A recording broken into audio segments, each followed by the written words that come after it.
Hello everyone, स्वागत है आप सभी का दिनेश सर इंजीनियरिंग चैनल पर। एंड बच्चों, आज मैं मैट्रिसेस में एक और कॉन्सेप्ट सिखाने वाला हूं जो कि देखा जाएगा तो बहुत अच्छा कॉन्सेप्ट है और इंपॉर्टेंट भी है। इसके ऊपर एग्जाम में क्वेश्चन पूछे जाते हैं, राइट। मैं बात करने वाला हूं PAQ. PAQ is a normal form of A. मतलब आपके पास पी एक मैट्रिक्स होगा, आपके पास क्यू एक मैट्रिक्स होगा, राइट। एंड यहाँ पे मेरा पीएक्यू क्या होगा बच्चों? Normal form. थोड़ा समझते हैं इसका कॉन्सेप्ट क्या है।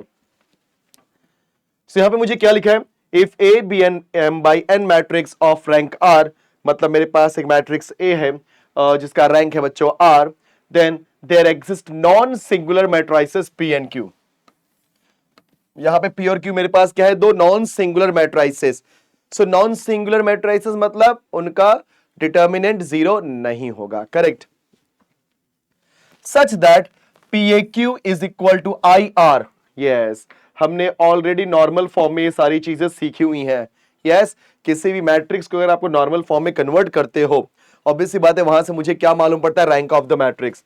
लेकिन ये जो नॉर्मल फॉर्म होता है, बिकॉज ये नॉर्मल फॉर्म किसका है बच्चों? ए का। यस, ये क्या आपका ए का नॉर्मल फॉर्म है, क्योंकि आपको सभी को पता है कोई भी मैट्रिक्स ए दिया रहेगा उसको अगर आप IR 0, IR 0, IR 0, 0, 0 ये चारों में से कोई भी टाइप आ जाए, अगर आपने लास्ट लेक्चर सीखा होगा, समझा होगा, तो जो मैं बोल रहा हूं फट से समझ में आ जाएगा कि या तो आपको IR आ जाए, या तो IR 0 ऐसा मिल जाए, या IR 0 ऐसा मिल जाए, या आपको IR 0, 0, 0 ऐसा मिल जाए। इन चारों में से कुछ भी मिल गया, समझ जाओ नॉर्मल फॉर्म होता है, मतलब ये नॉर्मल फॉर्म है। इसका मतलब मैं यहां पे क्या बोलता हूं? PAQ is a normal form where A is your matrix. लेकिन PAQ नॉर्मल फॉर्म है, लेकिन किसका? मैट्रिक्स ए का, because this is the normal form of A. किसी भी मैट्रिक्स को इन चारों में से किसी में भी कन्वर्ट करते हो तो वो क्या होता है दोस्तों? Normal form of that matrix. तो यहां पे मैट्रिक्स ए है, सो ए का नॉर्मल फॉर्म क्या है? यहां पे IR 0, 0, 0, करेक्ट है। लेकिन ये नॉर्मल फॉर्म के इक्वल में कौन है? PAQ। यस, यही तो इक्वेशन है कि PAQ is the normal form of A, because this matrix is the normal form of A. लिखा भी है मैंने कि IR 0, 0 which is PAQ is the normal form of A. जब कभी भी ऐसे क्वेश्चंस आएंगे तो आपको इस कॉन्सेप्ट को यूज करके हमें पी और क्यू निकालना होगा, राइट। और कभी कभी हमें ए इनवर्स भी निकालने बोल देता है, इसलिए घबराने की जरूरत नहीं है। अब बहुत ध्यान से सुनना सभी लोग। अगर आपको कोई भी मैट्रिक्स ए लिखना है, ठीक है, बिकॉज हमें पी ए क्यू के रूप में कन्वर्ट करना होगा, तो थोड़ा सा रूल्स और रेगुलेशन समझ लेते हैं। तो बच्चों, ए को मैं लिख सकता हूं I इंटू ए इंटू आई। थोड़ा सा और स्पेस देता हूं, I इंटू ए इंटू आई। यहां पे जो ए का मैट्रिक्स होता है, तो गाइस ये जो हम I लिख रहे हैं, यहां पे हमारे m का जो ऑर्डर है वो है m बाई n का। ध्यान देना सभी लोग, बिकॉज I हमारा होता है आइडेंटिटी मैट्रिक्स, तो ये m बाई n का ऑर्डर है। तो जब कभी भी ये m बाई n का ऑर्डर होगा तो आप क्या करोगे? ये जो I पहला वाला I है उसका ऑर्डर दोगे m बाई m, और जो दूसरा वाला I है उसका ऑर्डर दोगे n बाई n। प्लीज समझने की जरा कोशिश करना सभी लोग। मैट्रिक्स का ऑर्डर m बाई n होगा, राइट। मे बी पॉसिबल कि दोनों सेम भी हो सकते हैं, दोनों डिफरेंट भी हो सकते हैं। मतलब ये जो क्वेश्चन होगा नॉर्मल फॉर्म ऑफ ए, ये किसी भी मैट्रिक्स के लिए एप्लीकेबल है, चाहे वो आपका रेक्टेंगुलर मैट्रिक्स हो, चाहे वो आपका स्क्वायर मैट्रिक्स हो। दोनों में से कोई भी मैट्रिक्स आएगा, काम होगा। लेकिन समझने की बात है करना क्या है। तो जब कभी भी हमें पी और क्यू निकालना है, तो पी और क्यू को निकालने के लिए आप क्या करोगे? ये वाला प्रोसेस करोगे, ये सबसे इंपॉर्टेंट है। यस, समझ गए? सो ये प्रोसेस करेंगे, because A can be written as I into A, where I is what? Identity matrix. किसी भी मैट्रिक्स का मल्टीप्लाई अगर आप I में करते हो तो वही मैट्रिक्स आता है। लेकिन ऐसा क्यों किया जा रहा है? ऐसा इसलिए किया जा रहा है बिकॉज वी नो दैट कि PAQ हमारा होता है, it is a normal form of matrix A, and उस नॉर्मल फॉर्म का यूज करके अगर मुझे पी और क्यू को निकालना है तो यही तरीका है निकालने के लिए। जब क्वेश्चन करेंगे तो ज्यादा समझ में आ जाएगा बच्चों, बट अभी कॉन्सेप्ट है। अच्छा, एक बात और जो मैं बता रहा था कि अगर ए का ऑर्डर है m बाई n, तो जो लेफ्ट वाला आपका आइडेंटिटी मैट्रिक्स है उसका ऑर्डर होगा, पहले m है इसलिए m बाई m होगा, और जो राइट वाला आइडेंटिटी मैट्रिक्स है उसका ऑर्डर होगा n बाई n का। क्लियर? अब याद रखना इसको, मतलब इस a को ध्यान से समझना सब लोग। हाँ, इस a को हम कन्वर्ट करेंगे नॉर्मल फॉर्म में। ठीक है, समझने की कोशिश करो। ए को हम कन्वर्ट करेंगे नॉर्मल फॉर्म में।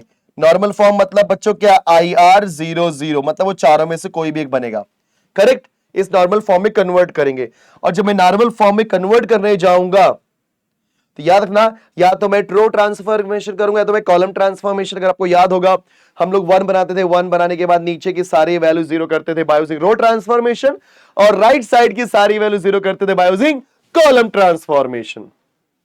अब समझना यहां पे, तो इस ए को नॉर्मल फॉर्म करते वक्त, करते समय अगर आप रो ट्रांसफॉर्मेशन यूज करते हो तो आपका पहला वाला मैट्रिक्स चेंज होगा, सिर्फ और सिर्फ फर्स्ट।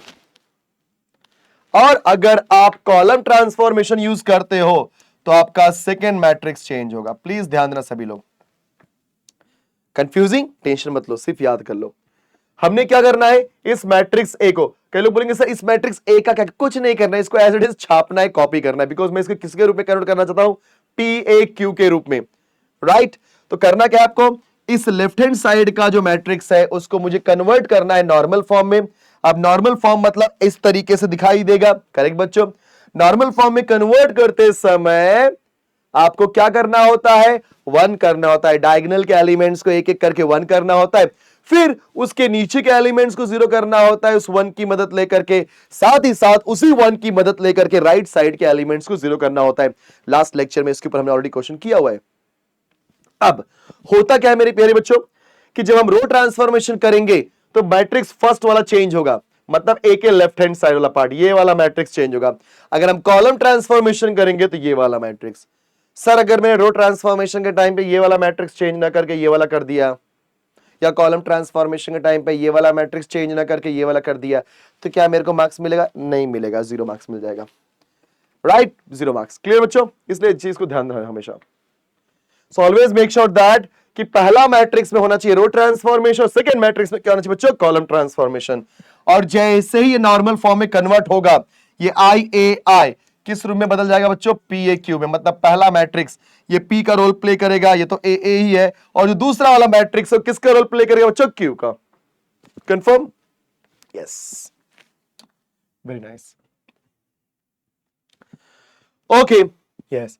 इतना होने के बाद चलो डायरेक्टली क्वेश्चन करते हैं बच्चों। ये रहा हमारा क्वेश्चन, ध्यान दियो सब लोग अच्छे से। सॉल्यूशन क्या लिखा है, find non singular matrices P and Q। देखा बच्चों, आपने, आपको P और Q निकालना ही बोलेगा, समझ जाओगे क्वेश्चन कैसा है। ऑटोमेटिकली जब आप क्वेश्चन मिलेगा ना तो आप समझ जाओगे क्वेश्चन के अंदर करना क्या है, कि yes we need to find the non singular matrices which is P and Q such that PAQ is a normal form. आगे ना बात में, PAQ नॉर्मल फॉर्म होता है, इसका मतलब क्या होता है बताया ना मैंने आपको स्टार्टिंग में ही। यहां पर अगर PAQ नॉर्मल फॉर्म है मतलब इसकी वैल्यू हमें यहां पे लानी पड़ेगी नॉर्मल फॉर्म। ये नॉर्मल फॉर्म है, और नॉर्मल फॉर्म किसका होता है दोस्तों, A का। और इसको फाइंड करने के लिए कौन सा कॉन्सेप्ट यूज करेंगे, A is equal to IAI। Yes, चलो तो इस मैट्रिक्स को A नाम देते हैं, let A is equal to, चलो फटाफट बच्चों, 1 2 3 -4 2 1 4 और -5 -1 -5 एंड 7 चलेगा बच्चों, यस, -1 -5 एंड 7, ये मैट्रिक्स ए आ गया। अब हमें P और Q निकालना है तो लिखते हैं कंसीडर, या सिंस वी नो दैट कि always A is equal to क्या होता है बच्चों, I into A into I, right. अब मुझे ये बताओ इस मैट्रिक्स का ऑर्डर क्या है, 1 2 3, मतलब ये 3 रोज हैं, 1 2 3 4, 4 कॉलम है। अब जरा समझने की कोशिश करना सब लोग, ये जो मैट्रिक्स दिया गया है ये हमारा 3/4 का मैट्रिक्स है दोस्तों। अगर ये 3/4 का मैट्रिक्स है तो पहले वाले मैट्रिक्स का ऑर्डर क्या होगा सर, 3/3।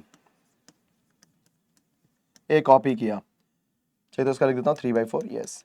और जो दूसरा वाला I है उसका ऑर्डर क्या हो जाएगा, 4/4। मैंने बताया ना, अगर हमारे मैट्रिक्स का ऑर्डर है 3/4 तो पहले वाले को क्या आ जाएगा 3/3, और दूसरे वाले को क्या आ जाएगा 4/4। समझ जाना इस बात को।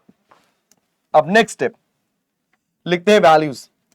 देयरफॉर A, सर A क्या है, यहां देखो 1 2 3 1 2 3, -4, फिर 2 1 4 -5। नंबर को सही लिखना जरूरी बच्चों, 1 2 3 -4 एंड 2 and 4 -5, -1 -5 -5 एंड 7। हमने ए लिख दिया, right. So 1 2 3 -4 2 1 4 -5 -1 -5 -5 7 is equal to, sir अब हमें लिखना है आई। ये जो आई है it is what, identity matrix of order 3 by 3। इसका मतलब 1 0 0 0 1 0 0 0 1। चलो हो गया। फिर मैट्रिक्स ए के प्लेस पे कुछ मत लिखना, ए को ए ही लिखना। उसके बाद अगला जो आई है उसका ऑर्डर क्या है बच्चों, 4 by 4 का, 1 0 0 0 0 1 0 0 0 0 1 0, लास्ट वन 0 0 0 1।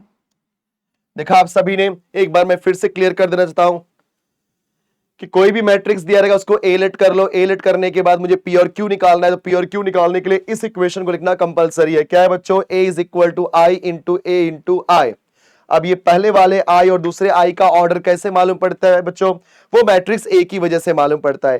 तो हमारे पास जो मैट्रिक्स ए है इसका ऑर्डर है 3 by 4, मतलब इसके अंदर 3 रो है और 4 कॉलम है। सो ऑर्डर 3 by 4 होने की वजह से पहले वाले मैट्रिक्स का ऑर्डर हो जाएगा 3 by 3, बिकॉज पहला वाला 3 फर्स्ट मैट्रिक्स को जाएगा और दूसरा वाला 4 सेकेंड मैट्रिक्स को जाएगा। तो इसका ऑर्डर हो जाएगा 3 by 3, इसका ऑर्डर हो जाएगा 4 by 4। आई थिंक क्लियर इतना। फिर मैंने ए लिखा, आई लिखा, ए कॉपी किया, आई लिखा। देखा आप सभी ने सबके ऑर्डर के हिसाब से। अब नियम कानून सेम है। मैंने बोला है कि अब इसको हमको क्या बनाना है बच्चों, जी हाँ इसको बनाना है नॉर्मल फॉर्म। नॉर्मल फॉर्म मतलब समझ गया ना, यहाँ पे 1 लाना है, फिर 0 0, फिर ये तीनों 0, फिर 1 करके नीचे 0, फिर इन दोनों को 0, फिर 1 करके इस तरीके से प्रोसेस करना है।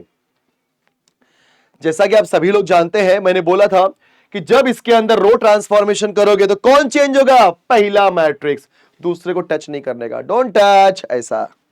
अगर आप इसके अंदर कॉलम ट्रांसफॉर्मेशन करते हो मेरे प्यारे बच्चों, तो ये होगा आपका चेंज। देखा, तो रो ट्रांसफॉर्मेशन के टाइम पे पहला मैट्रिक्स चेंज होगा और कॉलम ट्रांसफॉर्मेशन के टाइम पे सेकेंड मैट्रिक्स। चलो स्टार्ट करते हैं हम लोग। सो फर्स्ट स्टेप, इसको 1 करना है। सर 1 हो चुका है, 1 हो गया। अब 1 की मदद से अपने को 2 और -1 को 0 करना है दोस्तों। तो 2 आपका सेकेंड रो में है, मतलब R2 with the help of R1। अब ये +2 है तो बीच में क्या आ जाएगा, -2। बच्चों +2 है तो बीच में क्या आ जाएगा, -2। नेक्स्ट, अब -1 को 0 करना है। -1 आपका है थर्ड रो, मतलब R3 with the help of 1। 1 आपका है फर्स्ट रो, मतलब R1। बच्चों -1 है तो क्या होगा, +1। 1 लिखते क्या, नहीं लिखते। बहुत ध्यान देना, क्योंकि ये क्वेश्चन करते समय आपको बहुत फोकस्ड रहना है, अदरवाइज गलती होने के चांसेस बढ़ सकते हैं बहुत ज्यादा। जैसा कि मैंने आपको पहले ही बोला है कि यहां पे रो ट्रांसफॉर्मेशन तो सेकेंड मैट्रिक्स को टच ही नहीं करना है, मतलब पहले उसको पूरा छाप दो, पूरा छाप दो बच्चों, ठीक है। 0 0 1 0 एंड लास्ट वन 0 0 0 1। इजी। अब रो ट्रांसफॉर्मेशन करेंगे तो ये मैट्रिक्स तो चेंज होगा ही, साथ ही साथ ये वाला मैट्रिक्स चेंज होगा। तो आप सभी लोग जानते हैं R2 R3 ही चेंज होगा, R1 नहीं, बिकॉज हमने R2 R3 के लिए इक्वेशन बनाया हुआ है। R1 के लिए बनाया क्या, नहीं। तो R1 कॉपी करो, 1 2 3 -4 1 0 0। चल भाई आ जा। थोड़ा पहले सिंपल वाला करते हैं, R3 + R1 कर लेते हैं ना, या पहले R2 - 2 R1 ही करते हैं, कोई दिक्कत की बात नहीं है। तो R2 यहाँ पे 2 है, -2 टाइम्स ऑफ R1 इज 1। तो बच्चों 2 1 = 2, 2 - 2 क्या होता है, 0। आ जाओ नेक्स्ट। यहाँ पे R2 is 1, -2 times of R1 is 2। Now 2 2 = 4, 1 - 4 होता है बच्चों -3। चलेगा ना। R2 के प्लेस पे 1 -2 times of R1 is 2, 2 2 = 4, 1 - 4 is -3। R2 के प्लेस पे है 4, -2 टाइम्स ऑफ R1 इज 3, 2 3 = 6 होता है बच्चों, एंड 4 - 6 करेंगे तो आएगा -2। Correct. Next, R2 is -5, -2 times of R1 है -4, -2 इंटू -4 क्या होता है सर, +8, एंड +8 - 5 करोगे तो आएगा 3। Correct, yes. अब यहां पे आ जाओ सब लोग। R2 है 0, -2 टाइम्स ऑफ इसका R1 है 1, तो R1 के प्लेस पे 1 पुट करो, R2 के प्लेस पे 0, तो 0 माइनस 2 टाइम्स ऑफ 1, 2 1 जा 2, 0 माइनस 2 क्या होता है सर -2। ओके, नेक्स्ट R2 के प्लेस पे 1 minus 2 times of R1, R1 के प्लेस पे पुट करेंगे 0, तो 2 इंटू 0 0, 1 माइनस 0 होता है 1। ओके, ये भी क्लियर हो गया। नेक्स्ट R2 और R1 दोनों 0 है, तो बच्चों जब कभी भी दोनों वैल्यू 0 होती है तो आंसर फाइनली 0 ही आता है। चलो ये क्लियर हो गया। अगली बारी आती है R3 प्लस R1, तो -1 प्लस 1 0, -5 प्लस 2 -3 होता है बच्चों, सही ना, -5 प्लस 3 इज -2, 7 माइनस 4 करेंगे तो 3 आएगा, चलेगा। Now 0 plus 1 is 1, 0 plus 0 is 0, 1 plus 0 is 1। देखा आप सभी ने, ध्यान से देखिए, कोई गलती नहीं होनी चाहिए। तो 1 2 3 -4, 0 -3 -2 एंड 3 आ गया, 0 -3 एंड -3, सॉरी, ये हो गया आप सभी का। अब अगली बारी, सर नियम कानून सबके लिए सेम है, मैंने क्या बोला था, अगली बारी क्या, अब इस 1 की मदद से इन तीनों को 0 करना है। चलो करते हैं, कैसा करेंगे, अभी इसको 0 करना है बेटा, तो क्या हो जाएगा, ये कॉलम 2 है C2 with the help of C1, ये +2 है तो बीच में क्या आएगा -2, बरोबर है ना, यस। फिर यहां पे आते हैं, ये है आपका C3 with the help of 1 which is in C1, अब ये +3 है तो बीच में क्या आएगा -3, करेक्ट बच्चों, ध्यान देना।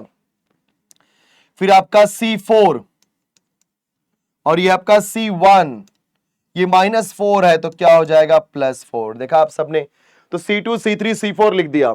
अब आप सभी लोग जैसा जानते हैं कि जब भी हम यहां पर कॉलम ट्रांसफॉर्मेशन करने जाएंगे तो पहला वाला चेंज नहीं होगा, ये वाला बंदा नहीं बदलेगा। कंफ्यूज मत होना, एकदम आराम से करा रहा हूं, भले टाइम लगेगा, अच्छे से सीखेंगे। ये कॉलम ट्रांसफॉर्मेशन है, मैंने क्या बोला, रो ट्रांसफॉर्म, तो इसके यहां पे तो सब चाहे रो हो चाहे कॉलम हो, कुछ भी करो वो तो आने वाला ही है। बट इधर पे क्या होगा बेटा, आपने रो ट्रांसफॉर्मेशन करना है, कॉलम ट्रांसफॉर्मेशन। रो किया तो पहला वाला चेंज होता है, कॉलम किया सेकंड वन, तो यहां पे कॉलम ट्रांसफॉर्मेशन होने वाला है, मतलब पहले वाले को टच ही नहीं करने का। तो 1 0 0 -2 1 0 1 0 1, वाओ एक नंबर। चलो अब कॉलम ट्रांसफॉर्मेशन में भी C2 C3 C4 ही चेंज होगा, C1 नहीं, तो 1 0 0 नहीं चेंज हुआ, यहां पे भी 1 0 0 0 नहीं चेंज हुआ। चलो आ जाओ मेरे प्यारे बच्चों, फर्स्ट वन C2 -2 C1, यहाँ पे C2 है, 2 -2 टाइम्स ऑफ C1 इज 1, तो 2 1 जा 2, 2 -2 होता है 0, वो एक नंबर। C2 इज -3, देख लो भाई, C2 is -3, -2 times of C1, C1 है 0, तो 2 इंटू 0 0, मतलब -3 ही आएगा। Again C2 is -3, -2 times of C1, इसका C1 क्या है बच्चों 0, देखो ध्यान से देखना, इसका C1 क्या है 0, तो 0 पुट किया, तो 2 इंटू 0 0, मतलब -3 ही आएगा। लो भाई आ गया। नेक्स्ट इधर का भी C2 देख लेते हैं, चल भाई C2 देख ले, यहां का भी बच्चों। अब यहां पे C2 -2 C1 है, what is C2 0, -2 times of C1 यहां पे है 1, 2 1 जा 2, 0 -2 होता है सर -2। C2 के प्लेस पे 0, C1 के प्लेस पे 1, C2 के प्लेस पे 0, C1 के प्लेस पे 1, तो 2 1 जा 2, 0 -2 इज -2। अगली बारी C2 के प्लेस पे 1, -2 टाइम्स ऑफ C1 के प्लेस पे 0, तो ये हो जाएगा 1। C2 के प्लेस पे 0 और C1 के प्लेस पे भी 0, तो आंसर 0 आएगा। C2 और C1 दोनों 0, तो आंसर 0। बताया था मैंने, जब कभी भी हमारे इक्वेशन की दोनों वैल्यू 0 होती है तो आंसर 0 ही आता है। आ जाओ C3 -3 C1 पे, तो ये हो जाएगा आपका 0। बच्चों C3 यहां पे क्या है -2 और C1 यहां पे क्या है 0, तो C1 0 हो गया, तो -2 - 0 इज -2। वाओ एक number. Next again C3 is -2, -3 times of C1 is 0, तो आंसर आएगा -2। देखा, अब इधर भी करते हैं ऑपरेशन, देखो कैलकुलेशन इज इंपॉर्टेंट, लेंथी रहेगा, बट एग्जाम में 5 से 6 मार्क का क्वेश्चन मिलेगा ये। यहां पे आ जाओ C3 के लिए बच्चों, तो यहां पे C3 क्या है 0 है और C1 है 1, ध्यान देना, तो 0 -3 1 जा 3 इज व्हाट -3। देखो ना C3 की वैल्यू 0, देखो ना 0 है ना C3, यस ये थर्ड कॉलम है, C3 is 0 and C1 is 1. C3 is 0, C1 is 1. Correct है? यस. तो आपका आंसर क्या आ जाएगा? 0 minus 3 1 3 is -3. Then C3 C1, देखो C3 भी 0 C1 भी 0, तो आंसर 0 आएगा. नीचे वाले में देखो C3 नहीं, रुक जाओ, अब इसको लिखते हैं. C3 1 है और C1 0 है. C3 के प्लेस पे 1, C1 के प्लेस पे 0, तो 3 into 0 खत्म, बचेगा सिर्फ और सिर्फ 1. नेक्स्ट C3 C1 दोनों 0 है, तो आंसर क्या हो जाएगा? 0. वाओ, चलो ये भी हो गया. अब C4 के लिए करते हैं बच्चों. तो C4 के लिए -4 प्लस दिस 1, तो आंसर आ जाएगा 0. चेक करो, बराबर है ना? -4 पुट किया प्लस 4 टाइम्स ऑफ C1 1, 4 1 4 -4 0. यहाँ पे आंसर 3 और 3 आएगा. चेक कर सकते हो आप कैसे आया, बताता हूं मैं. C4 के प्लेस पे 3 पुट किया, बट C1 तो 0 है. 4 into 0 0 0 plus 3 is 3. Again last में भी देख लो. C4 के प्लेस पे 3 पुट किया plus 4 times of C1, C1 is 0, तो 0 खत्म, 3 आ गया. देखा, एकदम सिंपल जा रहे हैं. अब यहाँ के भी कर लो बच्चों फटाफट. तो यहाँ पे C4 यहाँ पे 0 है, plus 4 times of C1 is 1, 4 1 4, तो यहाँ पे आएगा वैल्यू 4. वाओ. नेक्स्ट यहां पर C4 और क्या नाम है इसका, C1 दोनों 0 है, तो आंसर 0 आएगा. C4 C1 दोनों 0, तो आंसर 0 आएगा. Now C4 is 1, C1 is 0. C4 1 है और C1 0 है, तो खत्म, तो सिर्फ क्या बचेगा? 1. देखा बच्चों, मैंने सब चीज ओरली ही किया हुआ है. ठीक है, इतना हो गया. तो मैंने क्या बोला था आप सभी को कि पहले इसको 1 करो, 1 करने के बाद इन दोनों को 0 करना था, बराबर. अब नेक्स्ट एलिमेंट बच्चों, नेक्स्ट स्टेप, इसको 1 करके नीचे के एलिमेंट को 0 करना है. बट मैंने एक चीज सिखाया आपको, अगर 1 करते हैं, 1 करते क्यों, उसका रीजन ये होता है बच्चों कि 1 की वजह से हम एलिमेंट्स को 0 करने जाते हैं ना. समझ लो मैं क्या बोल रहा हूं? 1 की वजह से एलिमेंट्स को 0 करते हैं. लेकिन यहां पे अगर ध्यान से देखो कि सेम नंबर है, अगर मैं इन दोनों नंबर को सब्ट्रैक्ट कर दूं, डायरेक्टली आंसर 0 हो जाएगा. बिकॉज मेरा मेन ऑब्जेक्टिव तो 0 करना था, उसके लिए मैं 1 करता हूं, क्योंकि 1 की वजह से इक्वेशन बनाना बहुत आसान हो जाता है. नंबर्स के नंबर के साथ गेम करोगे तो भाई फंस जाओगे, लेकिन 1 करके इक्वेशन बनाओगे तो बहुत सिंपल होता है.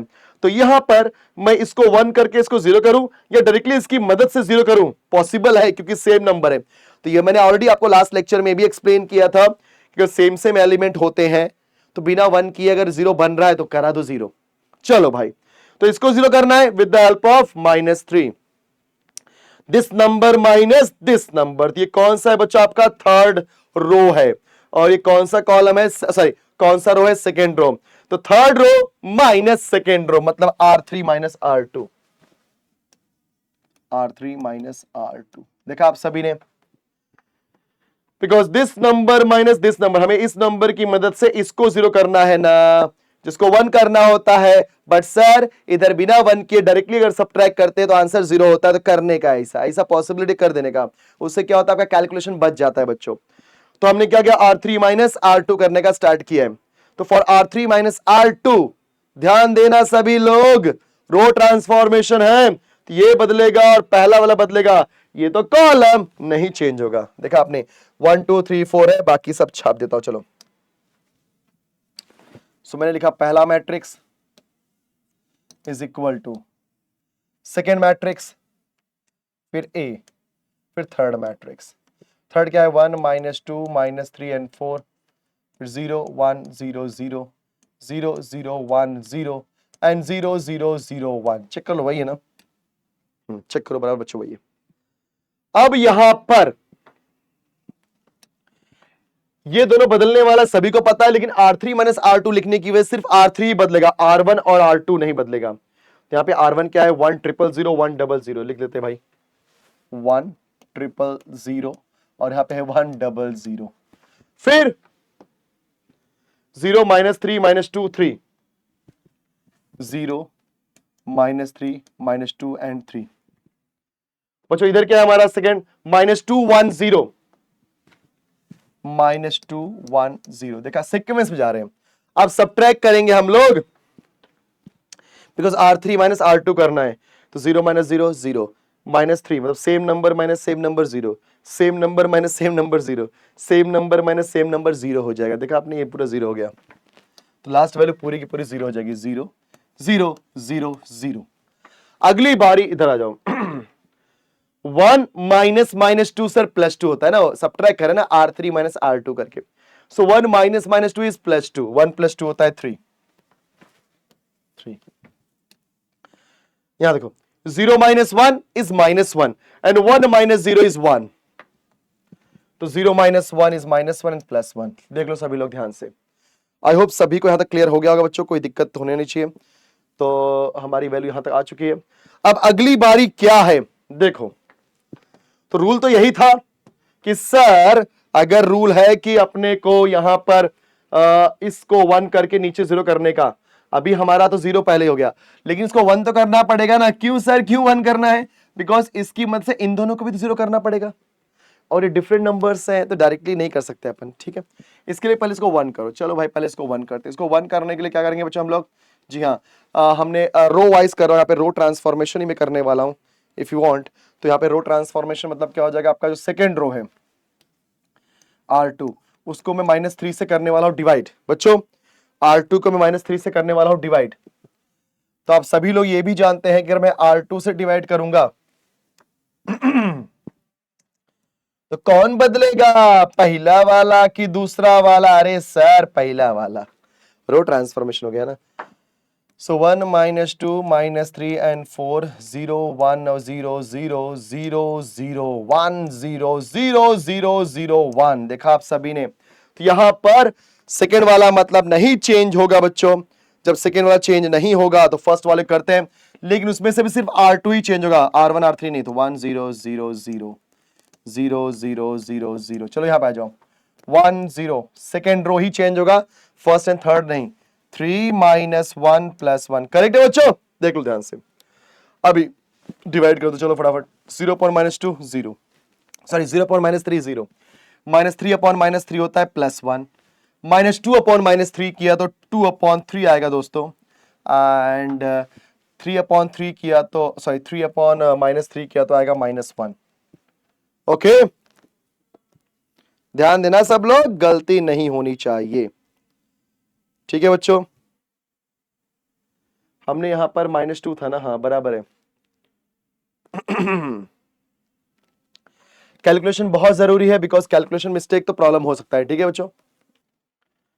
ओके, सो -3/-3 होता है +1, -2/-3 हो जाएगा 2/3 and 3/-3 is -1। Similarly over here -2/-3 is 2/3, 1/-3 is -1/3 and 0/-3 क्या होता है बच्चों? 0, राइट। चलो ये हो गया, इतना हो गया।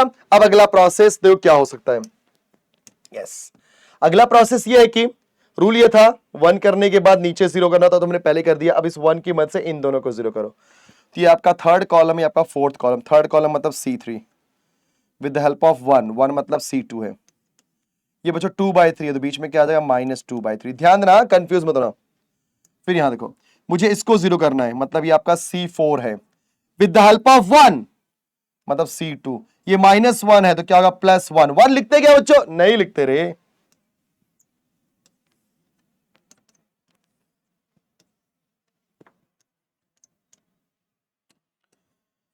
चलो बोलो कौन चेंज होगा? सर ये तो कॉलम ट्रांसफॉर्मेशन है, मतलब सेकेंड वाला बंदा चेंज होगा, फर्स्ट वाला नहीं। फर्स्ट वाला छाप दो 1 0 0 2/3। देखा, कंफ्यूजिंग जरा भी नहीं है। कई लोग बोले अरे क्या कंफ्यूजिंग रे, रो किया मतलब पहले वाले में जितनी बार रो ट्रांसफॉर्मेशन करेगा तो पहले वाले को ही चेंज करेगा, और जितनी बार तो कॉलम ट्रांसफॉर्मेशन करेगा सेकंड वाले को चेंज करेगा। सर क्या ऐसा कुछ फिक्स होता है क्या एवरी टाइम रो के बाद कॉलम ही आना चाहिए? No, not necessary. जैसे यहां पे मैंने रो के बाद कॉलम यूज किया, कॉलम के बाद मेरे को क्या मिल गया? रो मिल गया, रो के बाद फिर से रो मिल गया। नॉट नेसेसरी, क्वेश्चन की डिमांड कैसी है, राइट। बट मैक्सिमम टाइम में रो के बाद कॉलम, कॉलम के बाद रो ही आता है। बट कभी कभी जब हम बीच में ब्रेक करते हैं, बिकॉज ब्रेक क्यों किया बच्चों बताता हूं मैं। ब्रेक इसलिए किया बिकॉज रूल के हिसाब से इसको 1 बनाना चाहिए था, राइट ना, मैंने नहीं बना, डायरेक्टली 0 किया, इसके लिए ऐसा होता है ना। यस, तो घबराने की जरूरत नहीं, आंसर सेम आएगा, करेक्ट आएगा, मेथड वही फॉलो करो। चल भाई, हम लोग का यहां पर ये 3 -1 एंड +1 को भी कर दिया कॉपी।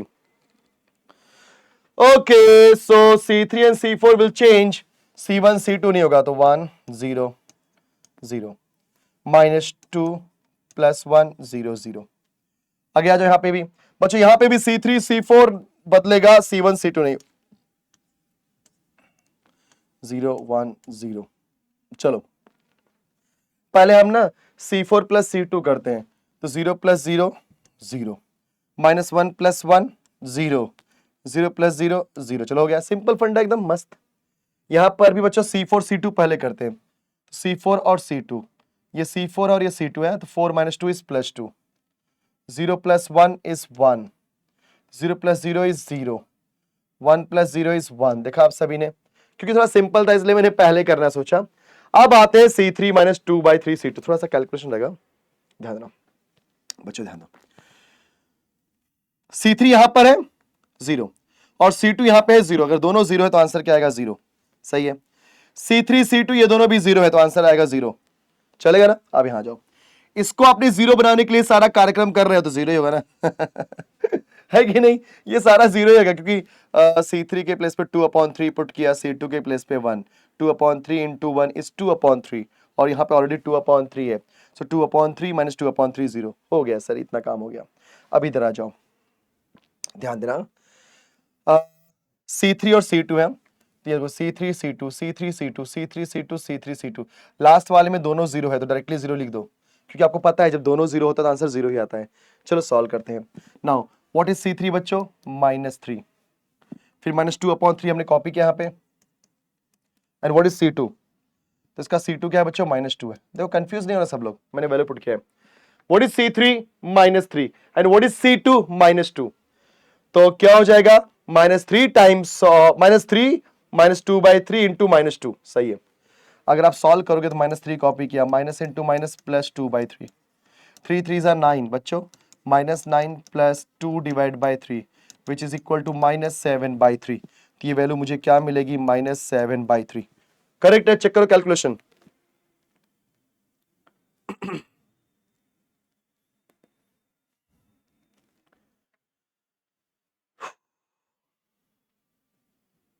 ओके ये देखो एक हल्का सा मिस्टेक हुआ बच्चों, यहाँ पे ध्यान से देखना, 2 2 ज़ा 4 होता है, मैंने गलती से 2 ही लिख दिया। 2 2 ज़ा माइनस इंटू माइनस प्लस 2 2 ज़ा 4/3, 3 3 ज़ा -9 + 4/3 बच्चों, विच इज -5/3। अब बराबर है, ये गलती से मैंने -7 लिख दिया, -5/3 होगा। चलो -5/3 आ गया। अगली बारी, अगली बारी कैलकुलेशन पे ध्यान देना है कि जैसे मैंने हल्की सी गलती कर दी, मुझे लगा कुछ गलत है इसलिए देखा मैंने। Next what is C3 0 -2/3 × C2, बच्चों देखो C3 and C2, what is C3 0 और उसका C2 क्या है बच्चों 1, तो 0 - 2/3 × 1, तो आएगा -2/3, तो ये वैल्यू क्या हो जाए -2/3। चलो ये भी हो गया। Last one, what is C3 1 and what is C2 0, तो C3 के प्लेस पे 1 पुट किया, C2 के प्लेस पे 0, एंड 0 इंटू एनीथिंग होता है 0, तो 1 - 0 क्या आएगा आंसर 1। चेक कर लो भाई, बाद में मेरे को बोलना है नहीं मैंने कोई गलती कर दिया है कि नहीं, चेक करो सब लोग। परफेक्ट आ गया, यस, तो यहां पर हमें हमारा आंसर मिल गया। ये बच्चों क्या बन गया आपका, नॉर्मल फॉर्म। बहुत ध्यान से देखना, सो this is my normal form, तो ये नॉर्मल फॉर्म मतलब अगर आप ध्यान से देखोगे तो ये हमारा आई है, this is your I of order 2, तो हम इसको क्या लिखेंगे, देयरफॉर आई ऑफ ऑर्डर 2, फिर राइट साइड लेफ्ट साइड नीचे की तरफ क्या हो जाएगा 0। सही बच्चों, देखो ना सब लोग, ये भले ही इतना सारा 0 मैंने लिख दिया, अब ये पहला वाला होगा P, दूसरा होगा Q, तो बिफोर द पहले लिखो, यहाँ पे पहले लिखना है P, लिखना है P, यहाँ पे क्या होना है 1 0 0,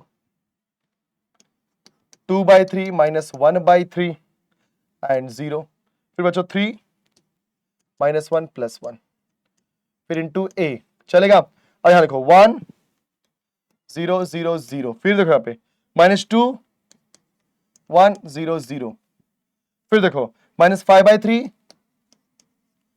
-2/3 1 एंड 0, बच्चों वही कॉपी कर रहा हूं मैं, 2 1 0 1 2 1 0 1, ले भाई देखा आप सभी ने 2 1 0 1 आ गया। प्लीज वैल्यू कैलकुलेट करना बहुत जरूरी है एकदम परफेक्ट वे से।